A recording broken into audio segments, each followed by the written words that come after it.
ambukaning parana talen saking liap-layaping aluyup pindha pesating sumbana sumusuping rasa jati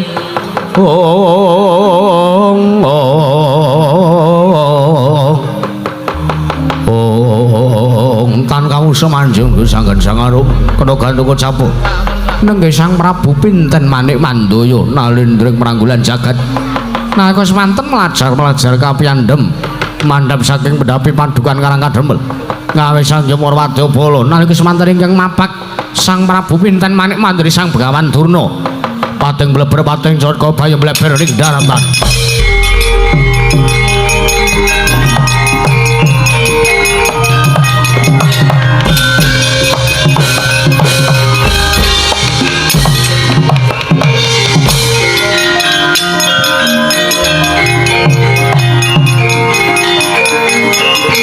woi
ndanging Prawadyabala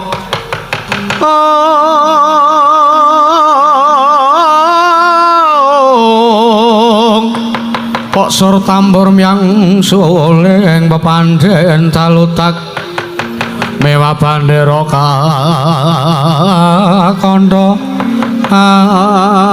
warna-warna pindha caladyan asri kawuryan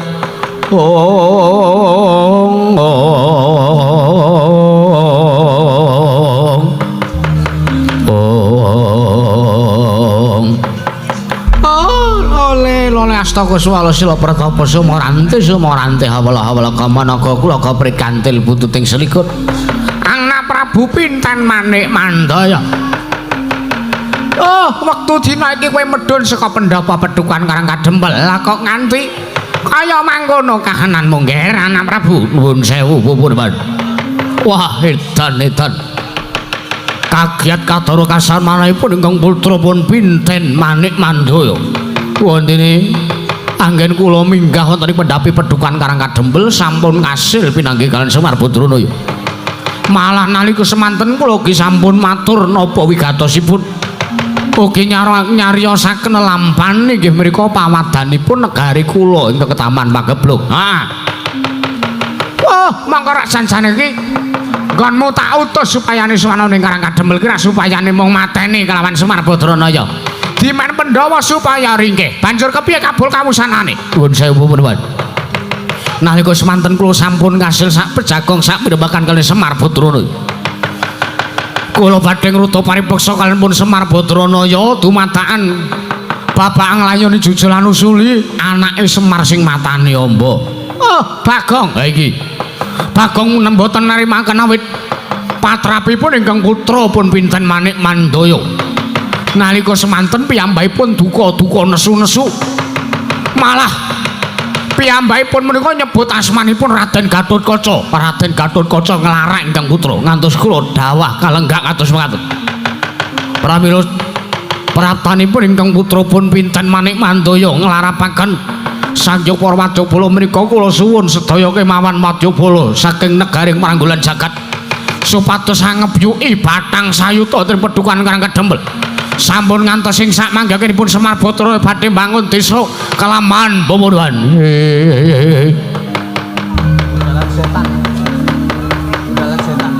Kagatri sang kapirang rinangkul kinempit-kempit dusang retaning bawana.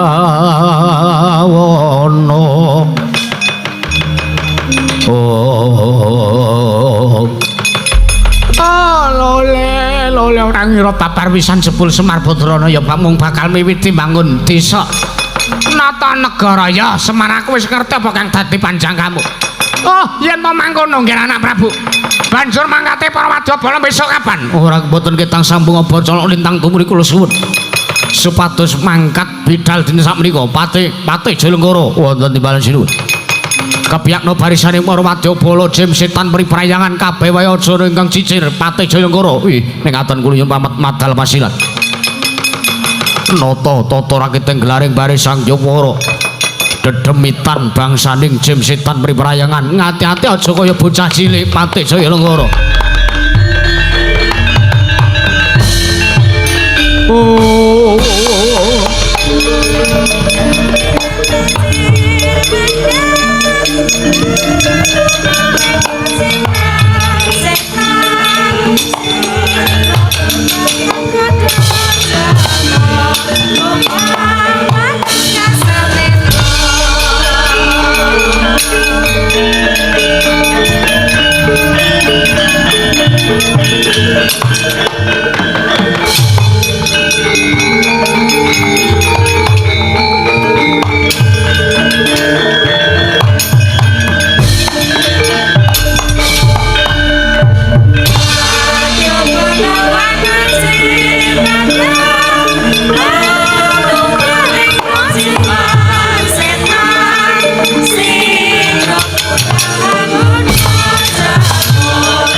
Oh ah, hut.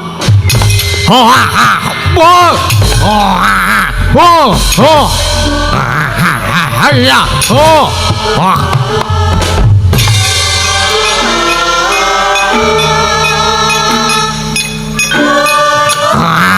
Hut. Woi. Ah ya. Oh ah, woi larak tenan to.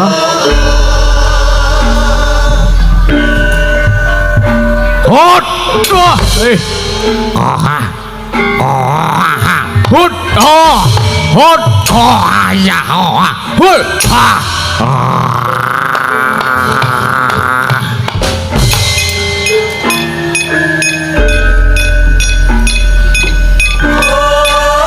Oh ya. Woi. Ah.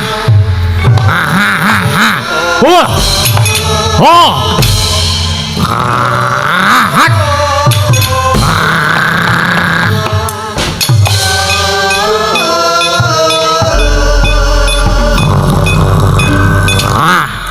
Hut.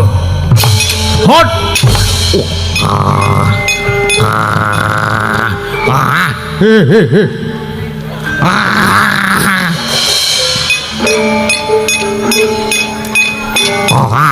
Oh, hut.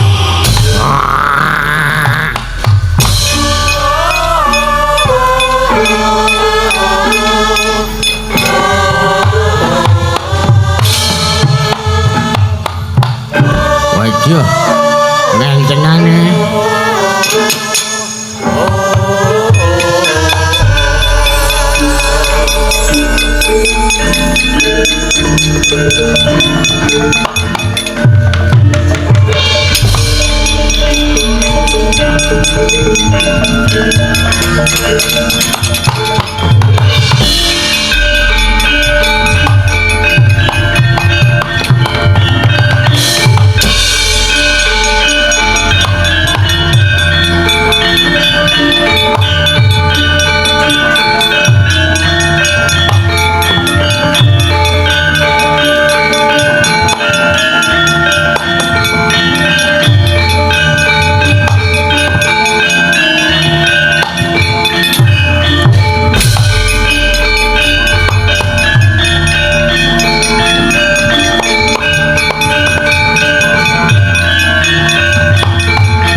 Yayi Gatotkaca luwih becik mandheka dhisik Yayi. Mboten Kakang Mas Antarja nyuwun pangapunten. Dinten samangke kula mboten narimaken wontenipun Nalindra Pranggulan Jagat ingkang namipun Prabu Pinten Manik Mandaya. Kang, perkara iki ora iso disangga enteng, perkara iki ora iso dianggep baen-baen. Perkara iki ora kena disepelekake. Lire piye Dimas Antasena? Seta. Awake dhewe iki wis saguh ya kuwi ngewangi kelawan adeke kakekne Nayantaka kelawan apa kang dijangga kakekne Semar. Nek awake dhewe saguh sak biyantu, awake dhewe kudu mlaku bareng, aja mung Kakang Gatotkaca dhewe sing arep ngundurke kelawan Prabu Pinten Manik Mandaya. Yen to kaya mangkon aku mung manut kari manut wong dadi kersane Dimas Antasena, ya wis aku yen to mangkono mangun. Aja ngasih mengku ana telik Mangendrajala sing bakal mbuthek banyu bening kanan Pedukuhan Karang Kadempel. Wis aku mathuk. Nek kabeh saiki wis mathuk, ayo Mancilik Setyaki maku bareng-bareng alon-alon tandangi wadyabalane Prabu Pinten Manik Mandaya. Monggo nggih kula dhiraken nggih.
mentang-mentang kaya gendi. Ora pangling iki sing jenenge Setyaki. Dasar para nyata, balik takon karo kowe iki sapa? Takon karo aku keseting Prabu Pinten Manik Mandaya. Ya aku iki tumenggung Prawara Kendra, tumenggung Prawara Kendra. Dasar para nyata sing mburi wis satriya padha kowe. Satriya kok prejengane kaya celeng ndokmu atos. Bagong ya nggih Ndara. Nek kula nek ora melu temandang gawe kula isin. Iya. Mergo iki sing ndek gawe pedukukane bapak sing digawe bapak kula niku anake bapak nek kula nambelani bapak kula isin Ndara. Pun nggih ditandangi sareng-sareng. Nek pepete sampean mengke napa niku kasem Kyai Ngaradan kula sing maju. Wis lemu wae. Mergo aku wis sagu sabiyantulan Kakang Semar Putrunaya. Mula kudu sagu sarta kudu gelem ngundurke parang muka sing teka ning Karang Kadempel. Nggih ngaten Ndara. Ayo Setyaki. Semar ulungna ning aku. Semar ulungna ning aku. Apa kelakon yen to kowe ora gelem ngulungke sing jenenge Semar Badranaya? Apa kelakon karang kadempel tak biyui Batang Sayuta? Sik Mas, ning kene iki sing dewa menang tumrap Semar ki siji Semar dhewe, angka loro anake Semar. Lho, sapa iki? Aku Bagong. Bagong iki panganan apa? Anake Semar lho. Sampeyan tekan kene arep gawe rusak, sampeyan tekan kene arep gawe rusak kanan karang kadempel. Adep ana luwih dhisik iki Panakawan Bagong. Jadi sampeyan wis iso mateni utawa nglangkai kandhane Panakawan Bagong, Semar kukupen. Utawa nek sampeyan arep mboyong Semar, oke silakan diboyong, ning ora usah dadak gawe geger ning Pedukuhan Karang Kadempel. Mengko ora wurunga ming mindon gaweni kowe goleke gawean karo Panakawan Bagong. Wah, aku ora idep. Sing baku bapakmu Semar kae kon tekan kene arep tak boyong ning negara. Ya kuwi negara Pranggolan Jagat ya negara Pagerwaja. Nek wis arep gawa-gawanen ning kok sampean tekan kene iki wis kebacut ngejak geger. Kowe tekan kene iki wis kebacut bibite perkara. Kowe tekan kene iki wis kebacut golek memala, golek memungsuhan karo wong-wong Karang Kadempel. Aku ora urus cangkemmu, Bagong. Sing baku kowe mikir. Aku arep nandingi kridane Setyaki. Oke, nek sampean arep gelut kalih Raden Setyaki tak sumanggake. Ano? Mergo nek sampean monggo.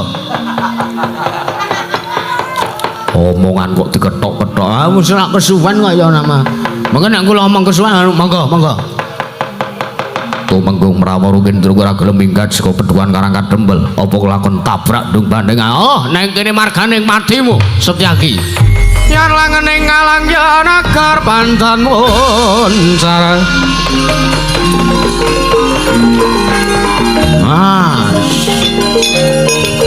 Wis kadung wani iki ya gek ditandangi kok Ndara. Mikir nggih. Ayo, toh-tohane ye menang sapa? Monggo Ndara, monggo.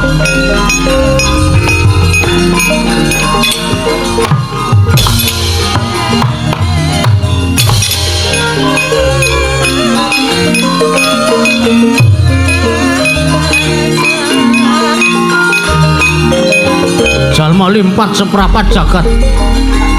Ora-orane aku wedi mungsuh kowe.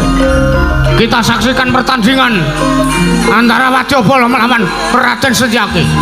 Ya nampaknya Tumenggung Mrawara Kendra akan melayangkan serangan. Oke, diterima oleh Raden Setyaki. Oke, dipluntir tangannya. Akankah dibalikkan? Wah, nampaknya benar sekali.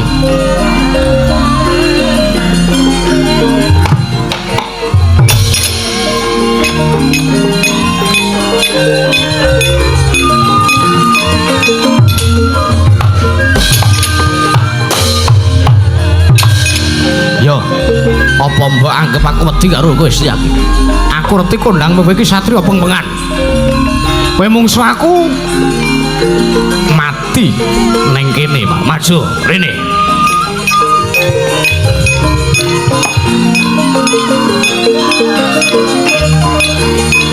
Angger nek wis ganti wong. Wonge lagi mangkat.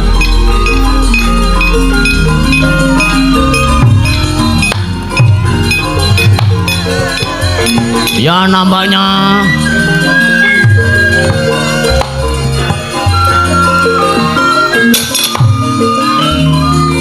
hei! Wah! Ha! Wah! Wah!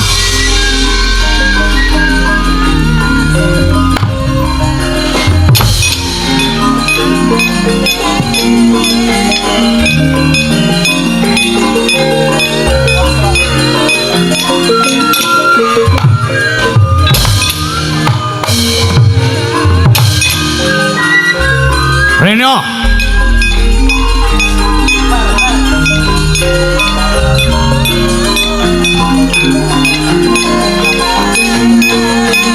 Ah ngopo kene pengendang muring-muring.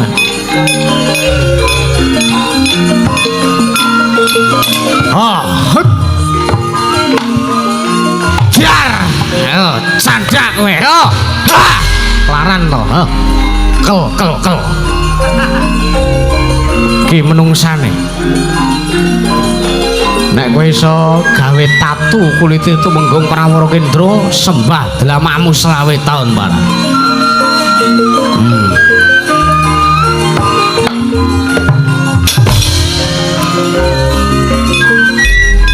Netan bali ngulan apa setyane kelakon. Wah, ora retile tangi kok mara-mara wis ngadeg jenjreng kaya ngono. Ayo. Hot. Ha, acan. Ya. Ayo. Oh, muni ae. Ah.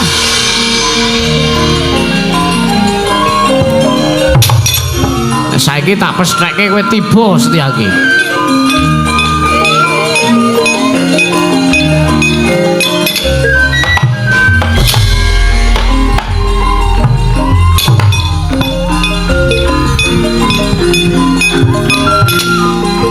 Ha!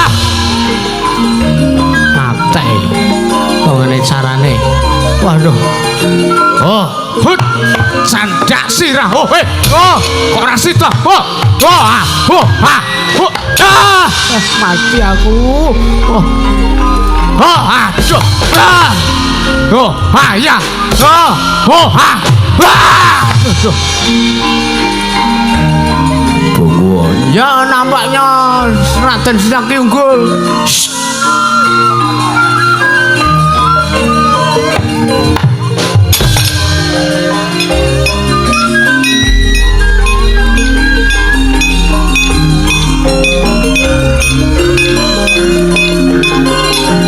Oh.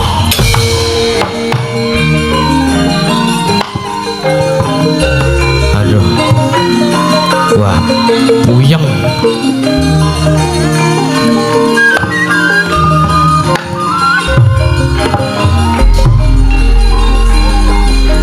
Rene.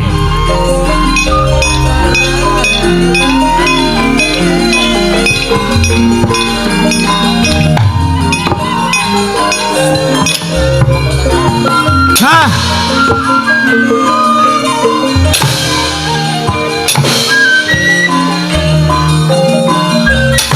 Wah, diantem cengeli ora apa-apa iki.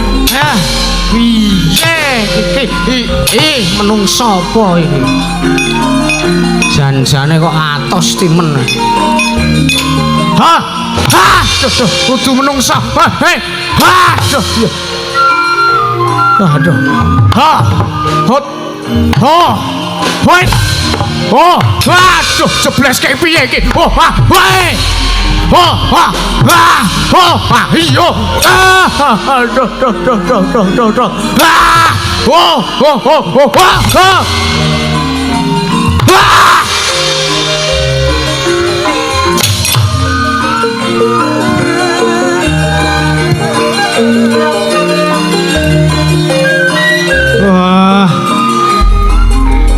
Aduh. Hot.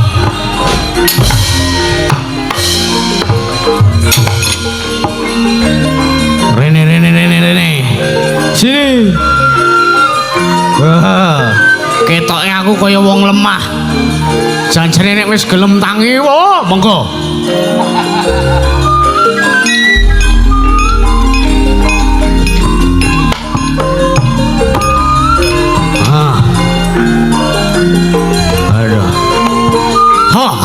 Yuk. Hot. Weh.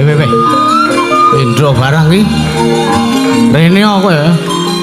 Nyolot kok terus minggat. Anggepe. Wah.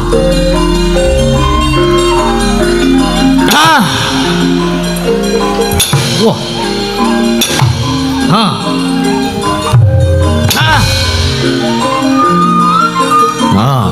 Abro.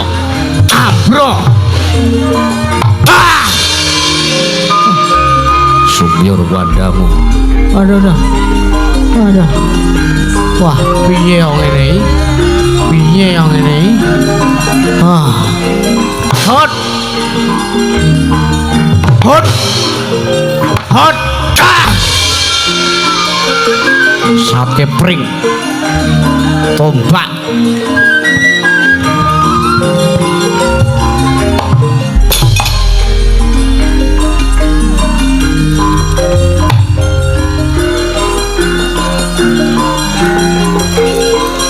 Ya nampaknya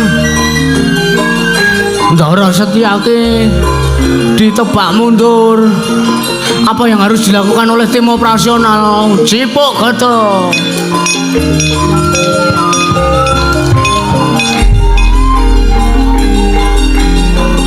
Mangga Ndara.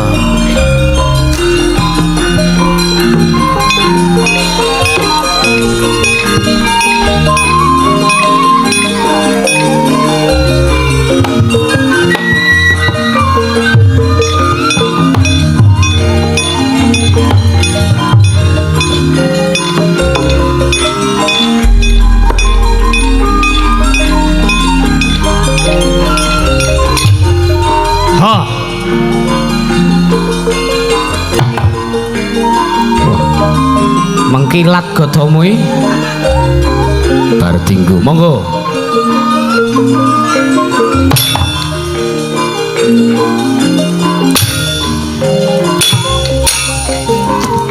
ha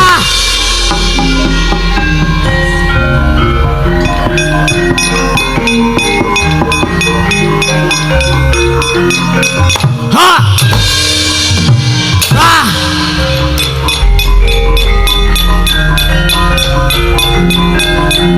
oh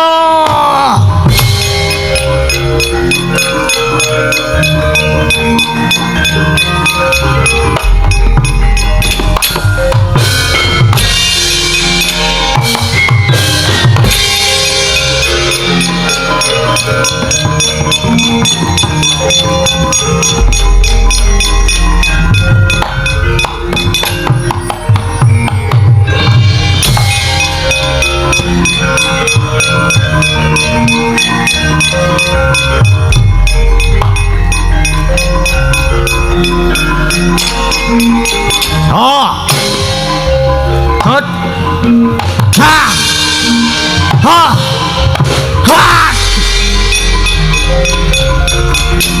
oh ha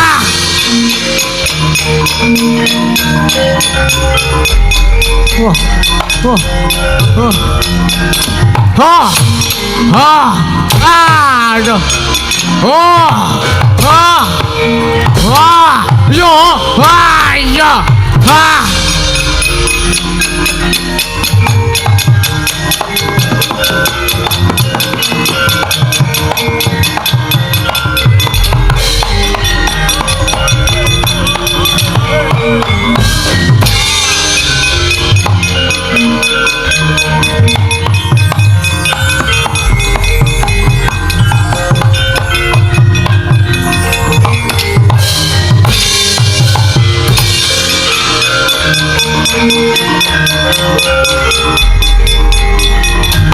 oh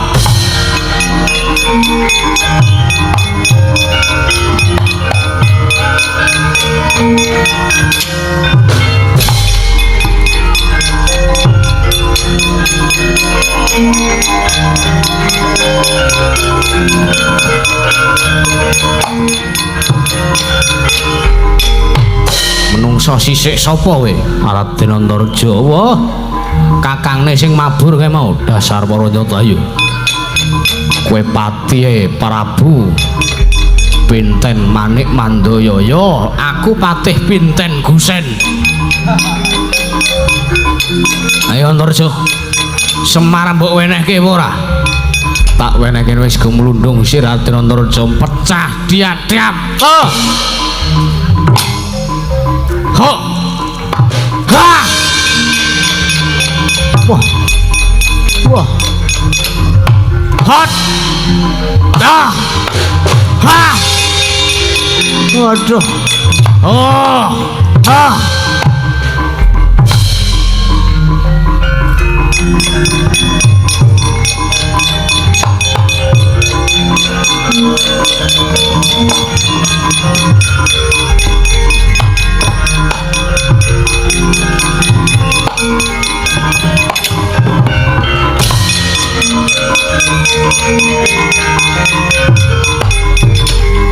Nah.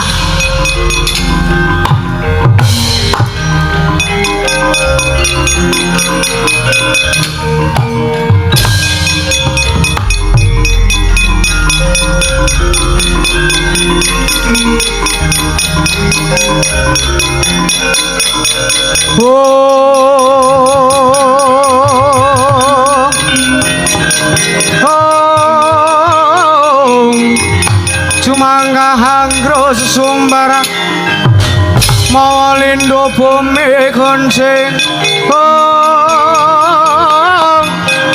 kumalodo guntur kato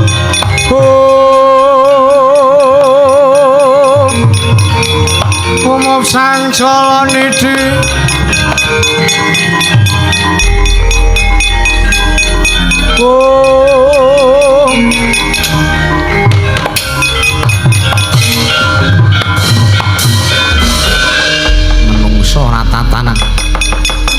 lakon saking Wadyabala Negara Pranggolan jagat ora ana sing iso tebak ora ana sing iso nepak mundur lancur-lancur Pandhawa Setyaki Gatotkaca Antareja apa kelakon kowe mati dening dayaning siung pengapit sing tak duweni warat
lamun katututan lamun mangsa prawira digdaya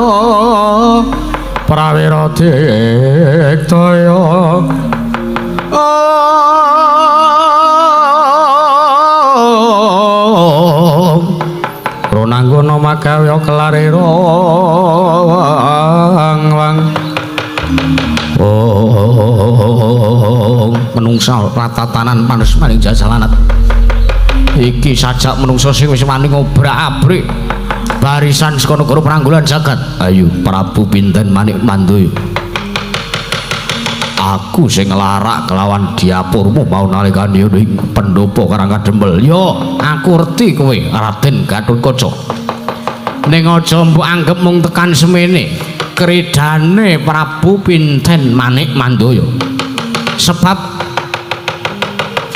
aku nduweni aji Jaya Kawijayan sing luwih ampuh tinimbang aji Jaya Kawijayan sing tok duweni. Ayo pancen arep nyoba gagitaman ora kane Gatotkaca. Oh, iya tak coba ora gulung. Kandhamu aja takon dosa Raden Gatotkaca.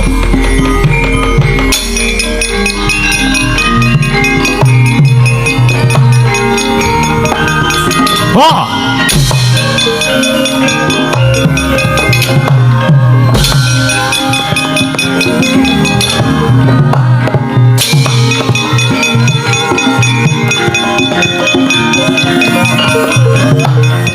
Wah, iya. Ho.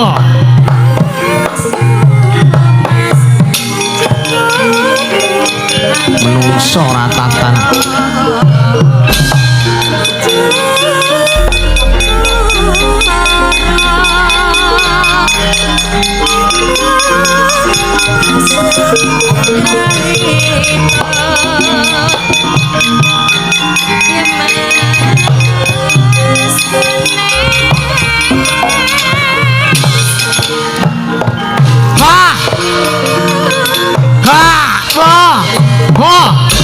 Wah, duh, piye? Wah.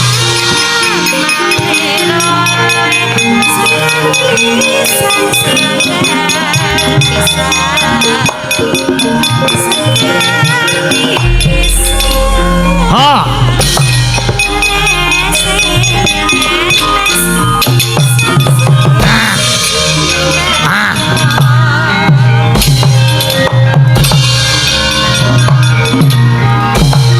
Hey.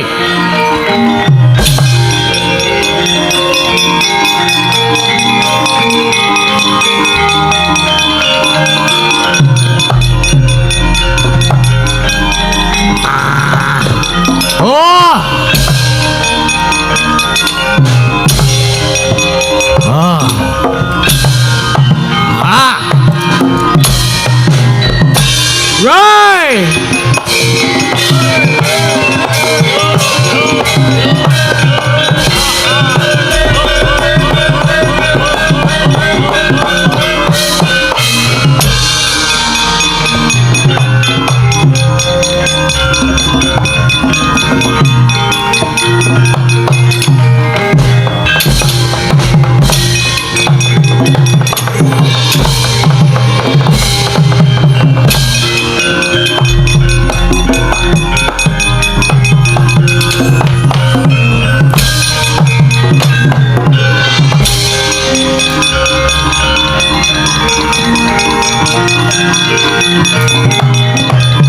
Oh, Kakang Gatotkaca kok kalah.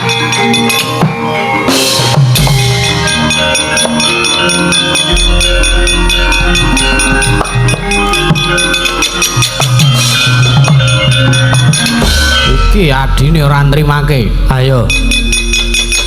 Kowe kok ngasiso gawe kalah Kakang Gatotkaca ki dayamu apa coba? Wah. Menungso ora tatanan Antasena. Prabu Pinten Manik Mandayaya. Ayo. Nek sampean saiki kowe arep mboyong nglawan kakekne Semar kudu iso nglangkahi kandhane Antasena. Kowe tak cokot mati ya, ora iso mati aku iki kena lara luputing mati. Ayo nek sampean pancen arep nglangkahi kandhane Antasena, arep ndadake nglangkahi dayane Antasena, tampanono sira.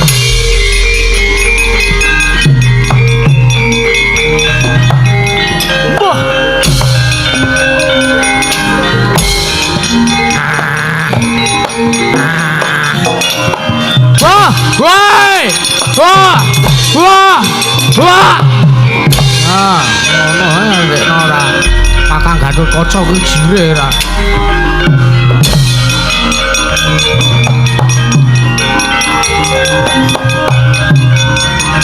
Wah. Hei, wah, wah, wah, wah.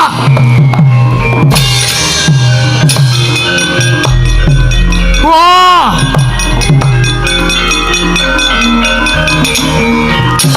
Wah!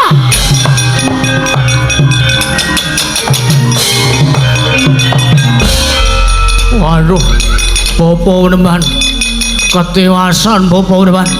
Antasena ngamuk kula dipun tampani dayanipun sungut. Oh, neka pencalin wayana Prabu.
Anat lakuning Kurawa ngene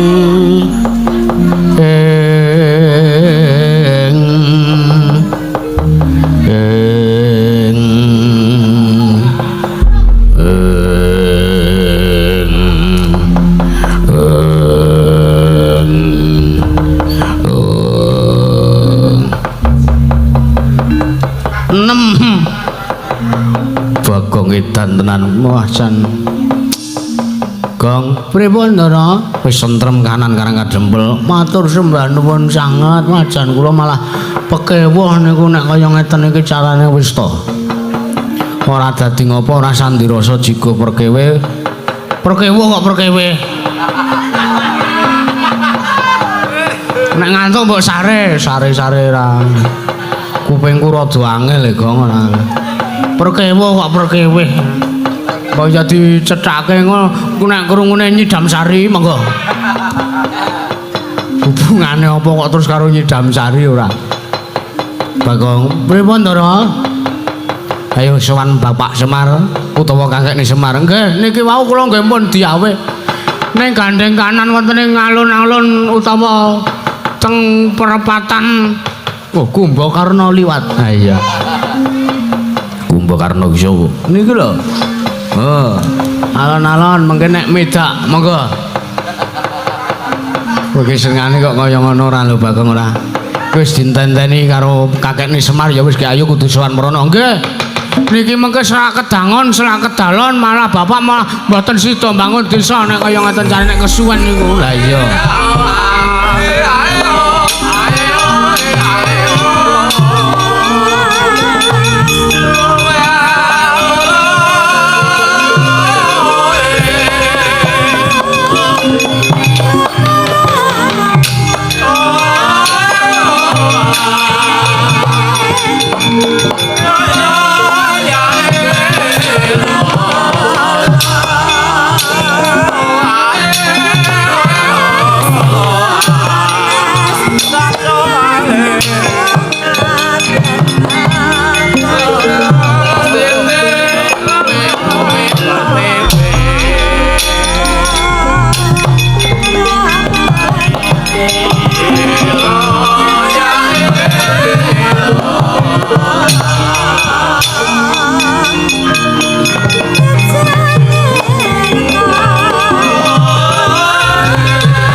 Semanten riwasya manjing wonten saklebeting pendhapi paduan karang kadempel Sangya para lancur-lancur Pandhawa wau nampi dawuh pangandikanipun Sangkila Ora Semar Badranaya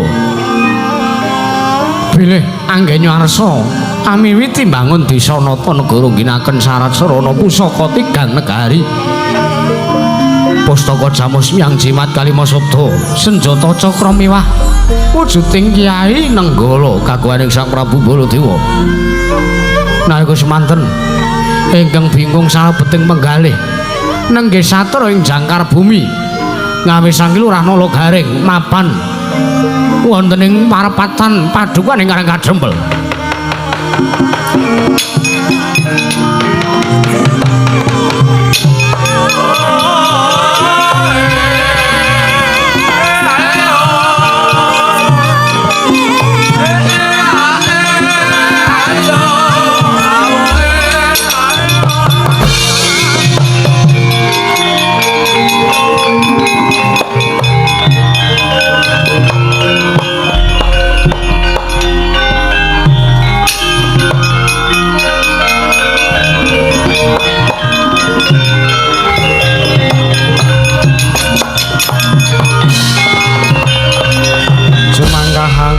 Sumbar mawa lindhu bumi goncing kumalu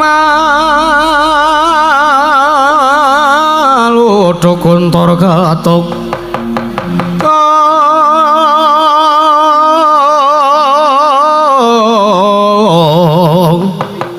lumembah banyu kangku mambang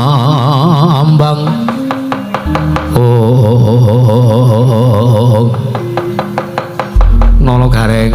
Wonten dawuh Ndara? Kok ngawe ingkang abdi pun Nala Gareng? Kala mau bapak lan sampun matur nek Ndara Antareja kebagian kon sowan teng negara Mandura. Lah ya kuwi sing arep rembug pripun? Aku kok bingung sakjerone atiku. Ning ngatasi aku ora tau-taune sak pejagong kelawan wong Mandura. Lah kok sagendagan iki aku kon sowan ning negara Mandura iki mengko rembuke kepiye bakale dadine kepiye Nala Gareng. Mengke riyen ta Ndara? Sampeyan niku pun sago bebela kali bapak lho. Lah iya. Namasa sampean arep ngonsati dawuhe bapak nuwun sewu. Nadan angela dikaya ngapa niki senes kok kula sing ngomong nang sampean dhewe sing ngendika nalika mapan wonten ing pendopo Pedukuhan Karangkadempel. Angela dikaya ngapa bebasane kudu munggah gunung, kudu nyemplung ana ing samudra sampean saguh bebela nulungi sartane budidaya napa sing disuwun dikersake kali Bapak Semar. Masa sampean arep ngoncati dawuh sampean Ndara? Ora kok teges aku ngoncati iki ora nanging pangrasaku kok iki mengko aku arep sowan ning Prajanegara Mandura, aku wedi Nala Gareng. Pun nek mung perkara rasa wedi ngono mboten sah dipun gagas. Kula ngertos sampean wedi kali Sinuwun Mandura, merga Sinuwun Mandura niku galak. Mesti mungkin nek Sinuwun Mandura sampean aturi nek Bapak Semar bangun desa mbutuhke syarat srana Kyai Nenggala mesti Sinuwun Mandura mencam-cau. Ngatasi Semar arep bangun desa iku dadak mbutuhke wujude Kyai Nenggala. Kula ngertos saking aten niku ta sing sampean pikir. Niku ta sing sampean penggalih. Ya pancen bener kuwi sing tak pikir Nala Gareng. Pun nek wedi niku malah cara kula mboten gentle. Lho, sebabe piye? Wong wedi nek wong arep nyambut gawe niku malah mengke malah mung mboten kepenak teng awak, staminane niku menurun. Pramila monggo. Monggo kula dherekaken suwan wonten ngersanipun ingkang Waing Mandura. Nanging apa ya bagale kelakon aku engko nyilih wujude Kyai Nenggala. Pun ta manut kaliyan ingkang abdi pun Nala Gareng. Mengke nek Sinuwun Mandura mboten kersa maringake dipeksa sampeyan niku satriya pengpengan. Nek dipeksa kok isih ora kena, mengke monggo kula dherekaken. Dikapake Nala Gareng. Monggo sampeyan niku satriya digdaya sekti kalintang jayaning perang. Mosok ning atase wong tuane iki ora kersa ngaboti karo anake dhewe cara kula isin ngatasi nata Mandura niku ya ratu pengpengan, ratu sugih. Sampeyan iki satriya pengpengan, sampeyan mosok arep wedi karo Prabu Baladewa najan nika ingkang wa piyambak. Nanging wediku yen to ngasih mengko aku kesempyok ing aradan mongko aku ya mung saderma nglampahi sartane nglakoni kang dadi dawuhe kakekne Nayantaka ya Sinuwun Semar ya bapakmu Nala Gareng. Pun nek wedi carane mang niku upase sampean niku mangidoke teng telapakan kecuh. Ya banjur di mangga pun kula dherekaken mangga. Ngomong kok senengane diprail-prail. Pun kula critani teng dalem ya pun penting kula dherekaken sowan teng negari Mandura Ndara. Ayo nek ngono tak dherekaken Nala Gareng.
tinon langening pamyat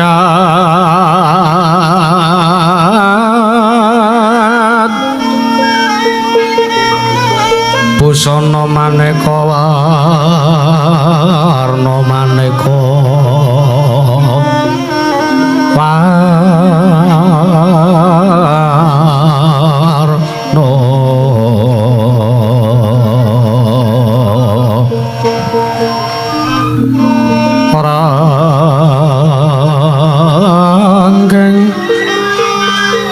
Ranggeng Kencana Ratna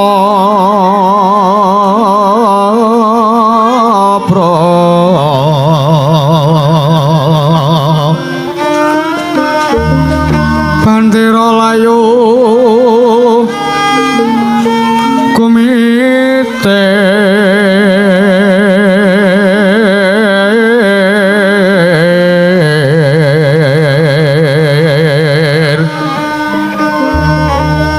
Sinrang Pandres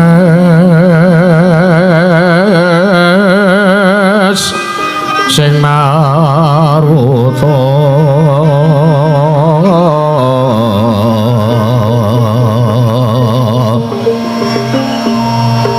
Sirna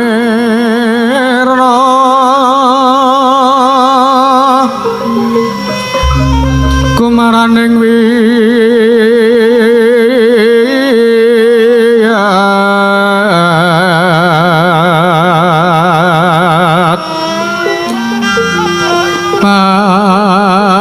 pancen kumlepeting dojo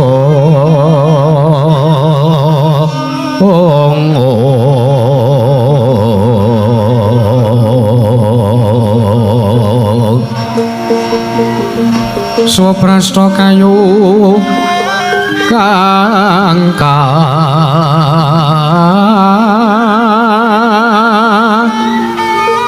prapa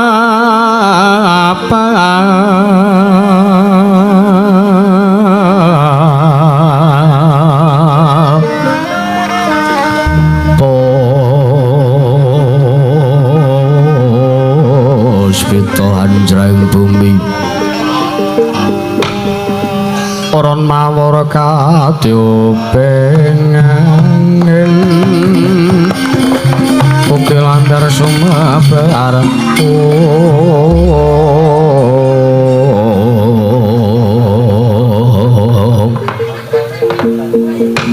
Wauta Lambai rusang ngarap dena lorjo kadhiraken dening Sang Kilurah Nalagaring ing cipta ing pangangkaharsa sowan wonten Muraja negari Mandura nalika semanten kedadak ingkang sampun lumampah langkung rumiyin nenggih Sang Raden Harya Setyaki kadhiraken dening Sang Kilurah Petruk Kanrong Bolong nalika semanten sowan wonten Muraja negari Ndarawati gagat katur wekasan saderenging Sang Raden Harya Setyaki sowan wonten Muraja negari Ndarawati kedadak rembug madaning pasewakan nenggih Sang Nata Prabu Sri Bathara Kresna miwah Sang Rikana Pati Udawa Sang Nata Harsa katingal rengu penggali rengu pasuryane katingal bebeg sibeg penggaling Sang Nata Ndarawati Sang Prabu Sri Bathara Kresna nalika semanten kaping gati Sang Rikana Pati Udawa warsa ndang dhumateng Sang Prabu Sri Bathara Kresna iku saknyatane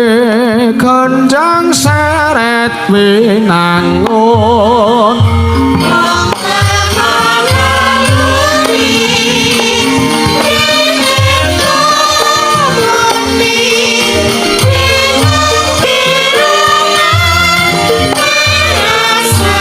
Langaran ingkang sasongko kumanyar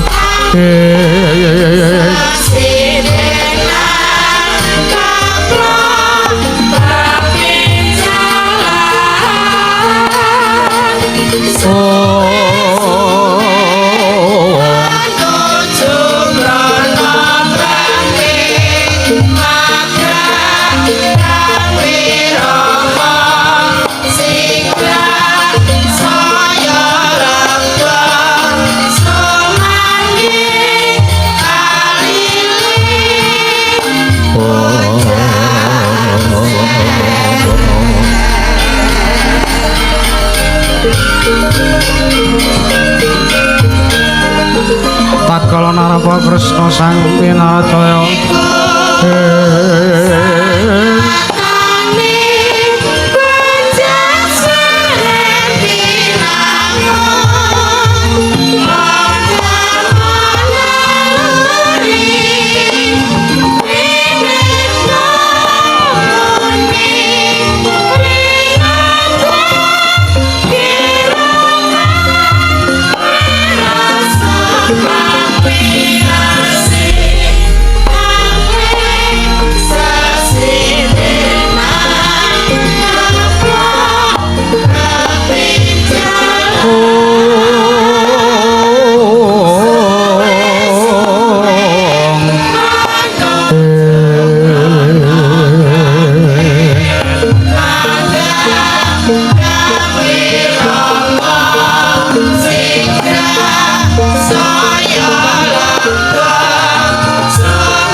gancangan anggakono temah sirna sinapu dening Sarati Sang Jiwangarka ingkang nedheng manjur wonten tengahing wengi nalika semanten katingal rengu pasuryaning Sang Rata Ndrawati Sang Prabu Sri Bathara Kresna tatan wonten ingkang den penggalih kejawi amung benjang punapa tokonduripun ingkang rayin Sang Raden Hari Setyaki ingkang sampun tigang candra ncat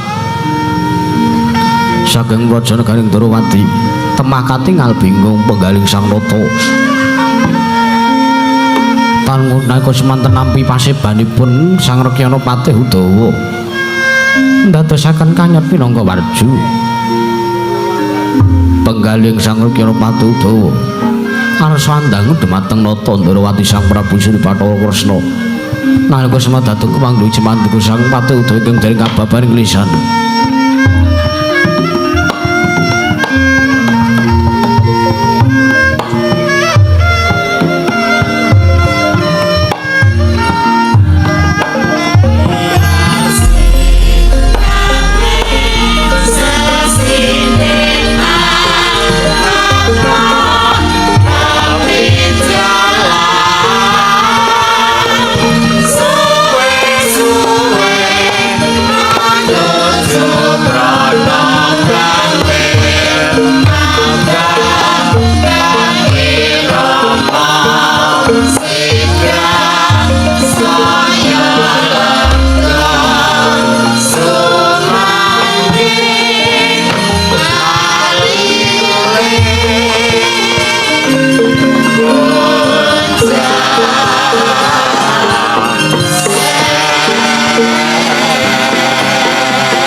kembang popong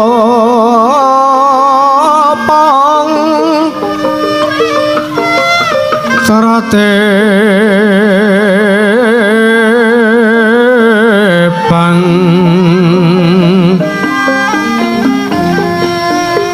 rarayungan long malengkong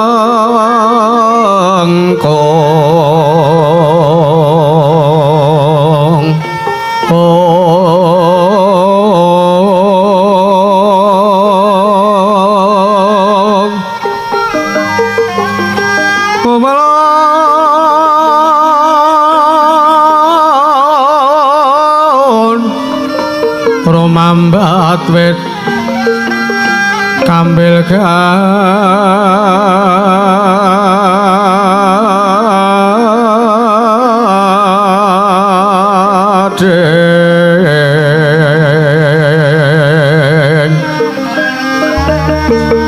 ler kembang karang sungsang oh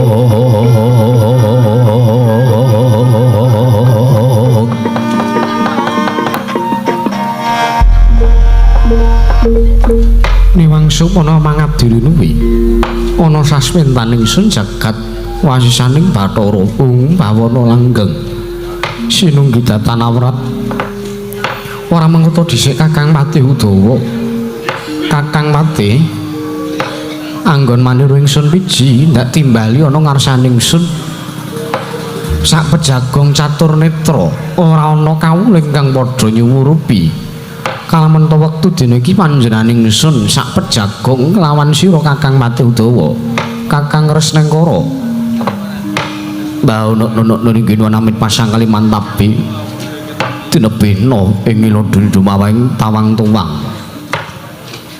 ninepat ing tolak manusinuwun sewu-sewu kapatanipun ingkang abdi kepatihan pun Patih Udawa kula sumadong dawuh teka dinten sak menika paduka animbali dumateng pisowanipun ingkang abdi kepatihan pun Patih Udawa sinuwun dinten sak mangke beneh keladat ingkang sampun teka paduka Gusti kula sanata animbali dumateng pisowanipun ingkang abdi kepatihan pramila enggal-enggal kula suwun sepatus paduka paring dawuh menggah wonten sabda pangandika menapa wondene sak mangke ngantos dina tungkap manahipun ingkang abdi kepatihan kula badhe munjatur wonten ngarsa paduka Sang Sinuwun Prabu Sri Bathara Kresna sinuwun manuk-nuk niki Kakang Patih Udawa wonten timbaling kadhawuh mestine sira Kakang Patih Udawa wis mangerteni sartane uga wis bisa nyumurupi lan ngawuningani kalamun wektu dina iki panjenenganing sun ngawih lan Kakang Patih Udawa sak pejagong adwarep catur netra kelawan panjenenganing sun iki yektine mesti wae katon rengu penggali ingsun menika ingkang badhe kula rembak sartanipun menika ingkang badhe kula aturaken nanging nuwun sewu derajat kula menika namung sak derajatipun patih menawi ngantos ing sak mangke kula cumantaka matur wonten ngersanipun Sinuwun Prabu Sri Bathara Kresna tartentu dosa menapa ingkang badhe kula sandhang nanging gandheng paduka sampun medharaken sabda pangandika bilih paduka katingal rengu paramila kula suwun sak mangke enggal-enggal paring dawuh menggah menapa ingkang dados sabab lan jalaran wonten katingal rengu pasuryanipun Sinuwun Ndarawati sinuwun kepareng kula cumadong dawuh badhe ngangulungaken janggane lengaken karna baunuk-nunuk niki Kakang Udawa wonten timbalan mesti wae sira ya wis ngerti kalamun wis ana tulung candrane kanggan sak mengko iki negara Ndarawati dadi geger kahanane jalaran koncatan senopati negara Ndarawati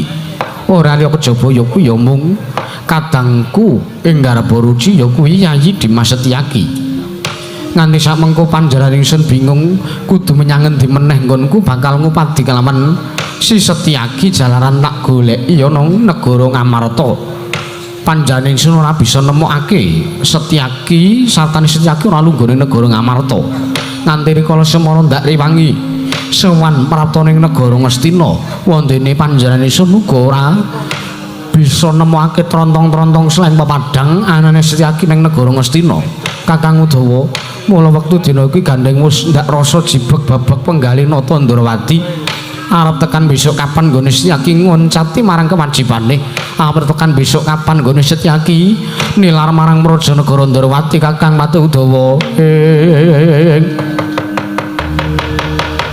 Kagatri sang kapirang urinang kul kinempit-kempit dosang retaning bawana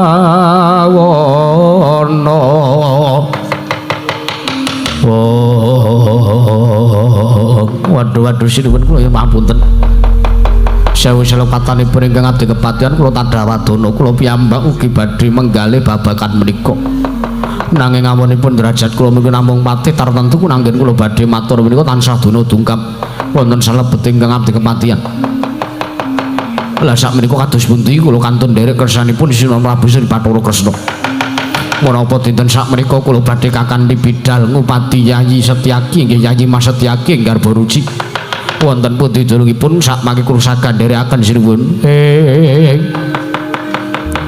Kresna sinayang manggulung mintonaken triwe kalamanira kanggo mitiraning asta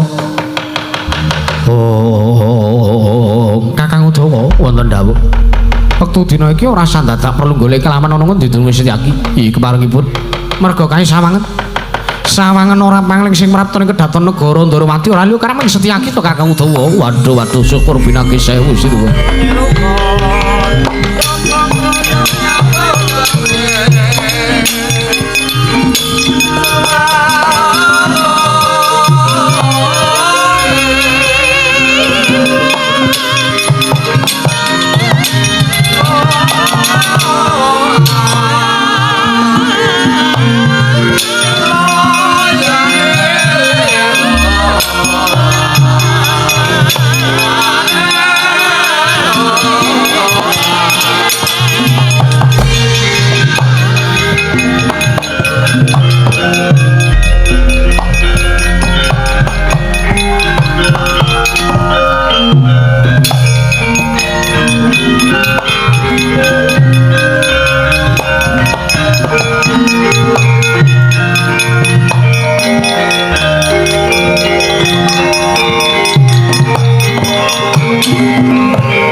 Sing sang katriku mulung mangrembak ing wadya Karadakara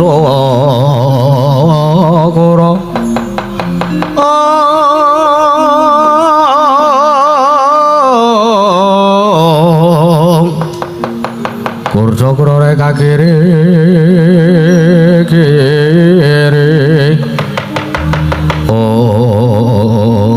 Kakang Udawa wonten timbalan. Lagi wae dirasani lah kok wonge teko iki lho. Waduh. Wah, lah kok sampun kucel kumel. Kumel kucem kok kucel kumel. Kados mekaten ngawontenanipun Yayi Mas Setyaki. Ora pangling rak karo Petruk to ki sing suwan. Lah nggih niku. Setyaki padha raja sapraptane Dimas Setyaki ning Prajanegara Ndarawati. Antuk berkah pamujinipun Koko Prabu Sri Bathara Kresna. Wilujeng sawanipun ingkang rayi garba ruci Koko Prabu keparang kula ngaturaken sembah sungkem pangabekti kula kunjuk. Pak Tombo pangestuku tampanana sampun sanget anggen kawula pundi. Petruk padha slamet tekamu ning Prajanegara Ndarawati. Pamujinipun Sira Prabu Ndarawati wilujeng bekti kula kunjuk sinuwun. Ya Petruk tak Tombo pangestuku tampanana Koko Prabu. Piye Setyaki? Sawisa kapatanipun ingkang rayipun Setyaki. Tadhawadana wonten kula sampun wonten tigang candra ingkang sakmenika. Kula nilar kaprajan negari Ndarawati. Ora dadi ngopo wong aku ya wis krasa, aku janjane ya wis ngerti. Pirsa bab menapa? Nggonmu ninggal marang kaprajan negara Ndarawati rak janjane mapan ning Karang Kadempel to Setyaki. Rak ya ngono. Syukur pinanggih sewu bilih patuku sampun priksa. Nanging nuwun sewu. Gandeng kados pundi to kemawon kawontenanipun ingkang ngarajipun Setyaki menika lepat. Samangke kula sagah miwah kula siyaga menawi kula kedah dipun pidana. Sinaosa samangke kedah pidana pati. Sak panunggalanipun ora pun Kakang ora menehi pidana kelawan sira Dimas Setyaki. Aku mau ngarep takon kados pundi Prabu. Nggonmu lunga nguncati Prajanegara Ndarawati mapan ing Karang Kadempel kuwi wigatine apa? Lan kena ngopo kok dadak teka wektu dina iki? Kowe sowan ning negara Ndarawati bali ning negara Dwaraka nganti karo sing jenenge Petruk kan rong bolong ki ngopo? Pun critake mawon, selak kesuken. Nggih, Koko Prabu kula matur. Mungkin dados ning kawuningan samangke kula menika atimbalan sowanipun wonten kesanipun Kakang Semar Badranaya. Nanging lepatipun ingkang rayi kula mboten pamit kalian Koko Prabu Kresna. Iya. Kuwi sing sepisan banjur kok loro apa? Ingkang nggo kali. Praptanipun Setyaki wonten padukuhan Karang Kadempel menika sayektosipun Kakang Semar. Nuruti dumateng jalukipun saha panggayipun Kakang Semar Badranaya anggenipun badhe mbangun desa Natanegara. Pramila samangke awon-awon Setyaki boten saged nilar dhumateng padukan Karang Kadempel sriyatanipun para lancur-lancur Pandhawa sami mapan wonten ing padukan Karang Kadempel. Ya sabanjure nanging nuwun sewu Koko Prabu ancasipun ingkang nglayangipun sowan wonten Praja Negari Ndrawati mriku. Kula minangka lidhah sinambu saking Kakang Semar Putranaya awit anggenipun badhe mbangun desa Natanagara menika ngginakaken syarat sarana inggih menika pusaka Negari Ndrawati aranipun Senjata Cakra. Pramila sawanipun ingkang rayi menika namung badhe ngebun-bun injang jejawas wonten Ilanana Kersa Patuka Kanjeng Koko Prabu Kresna maringaken ngampil wujudipun Senjata Cakra samangke badhe dipun ginakaken syarat sarana. Iki menika anggenipun Kakang Semar badhe bangun desa Natanagara Koko Prabu. Jaja muntap lair kinentap tuka yayasinipi netra kocak ngondarantir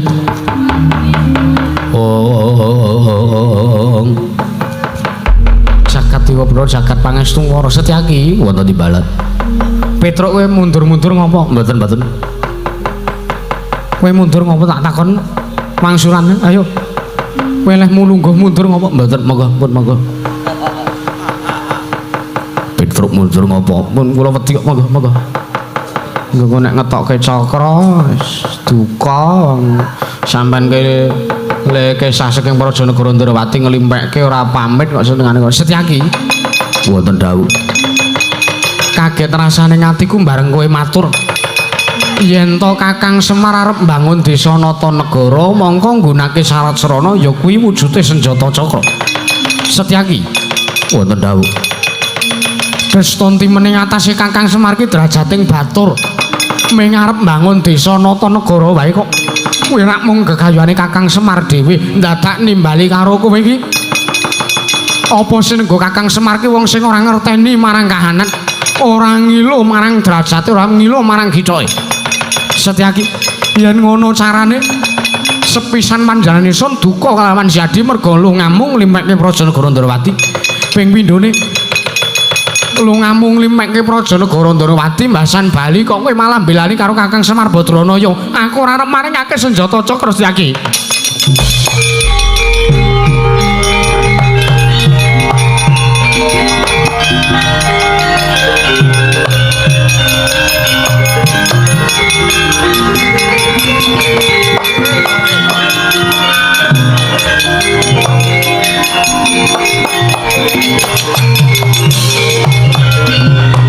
Setyaki tinunggul kacanira garwa kang tumandang Setyaneko garwanira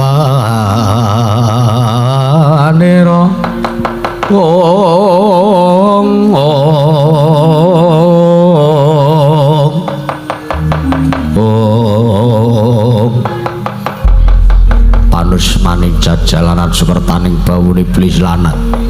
Duh sampean kok malah nesu barang Tandara. Ya ben betul. Wis dadi sumpah prasetyane Setyaki yen aku lahir batin gune nglabuhi kelawan Kakang Semar Badranaya. Aduh.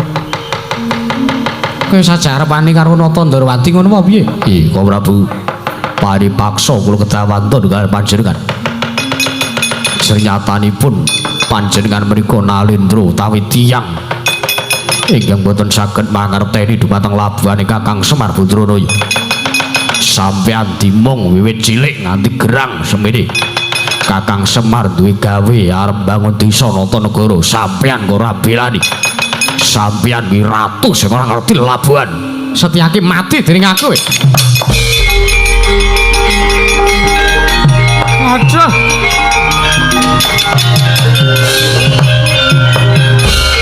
Monggo nek Senjata Cakra iki pantes ditamaki dadane Setyaki Mang Tawangi ben pecah sirah kula sian. Yo. Anggepe mboten wonten ginanipun kula remonten Madyapada nek belani wong, belani ratu sing ora ngerteni labuhan. Malah ndememeng ki ngopo to iki? Monggo lajeng mateni kalih Kang Rayi Mang pateni mawon. Sabar lho Ndara, sabar lho niki koyoke ming nganu ngapusi niki ora kok ngapusi betul. Wis dadi sumpah prasetyane Setyaki nek Senjata Cakra ora diparingake luwung Setyaki mati saka dayan Senjata Cakra. Petro, pripun? Nyoh, tampani. Lho kok ngeke kula niki pripun to? Sing dikarepke bapakmu ra ya kuwi to? Nggih. Lho, sampean jare mboten ajeng maringke. Sing kandha sapa? Lah niku wau nyucuh niku.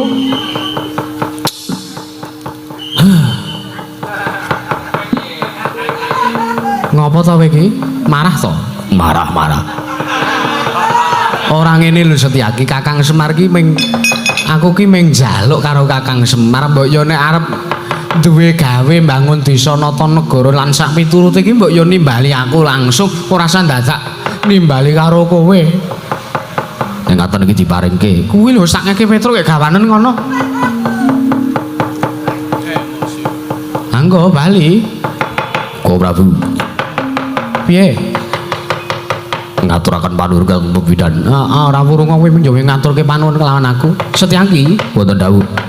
Prayogene yen to panjenengan ingsun nderekke kelawan lakumu ning padukan Karangan Dempel. Nggih, nek ngaten monggo kula ndherekaken malah sisandene nyekseni geni Kakang Semar bangun desa Natanagara. Ayo Petro monggo sinuwun.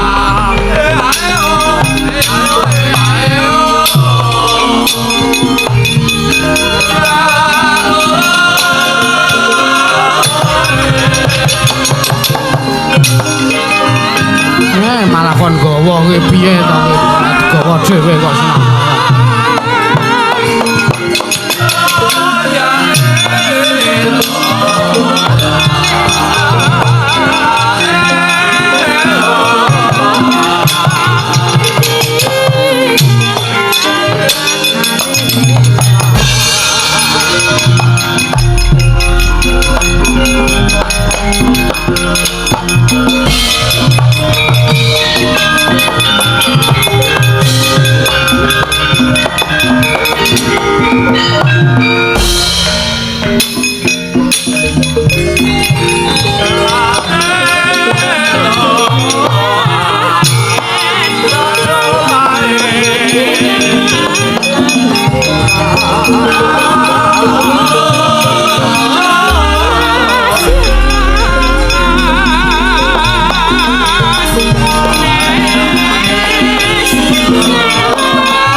Sakat kodhong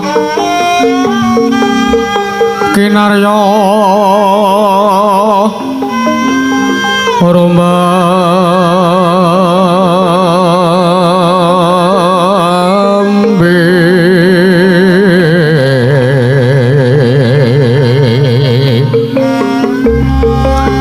apratopa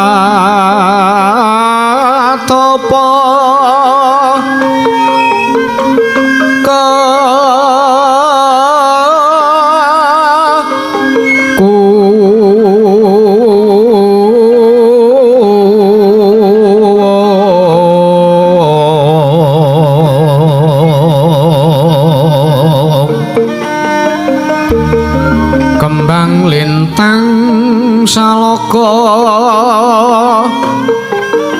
langit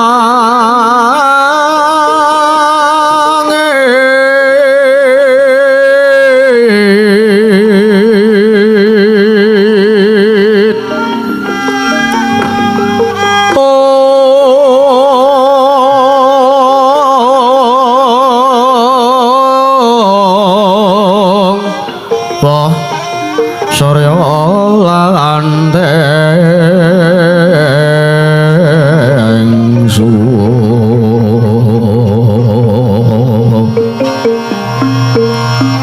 Kasirat pun lan udan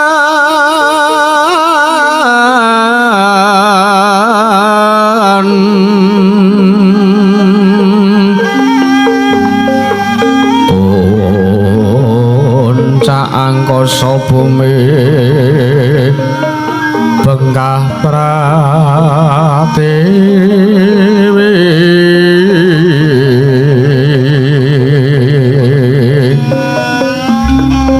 oyate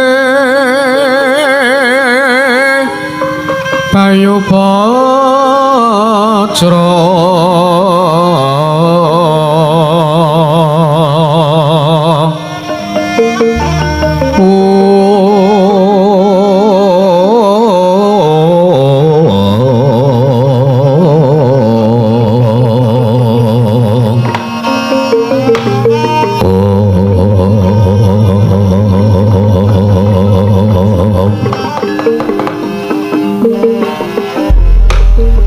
kembange kembang menor ditandur neng pinggir sumber aja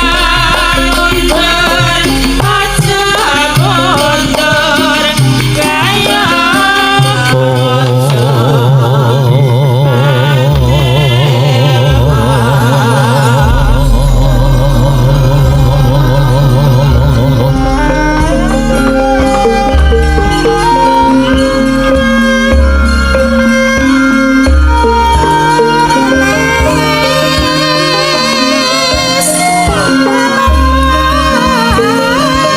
mirim kembang popong tratepang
Yeah.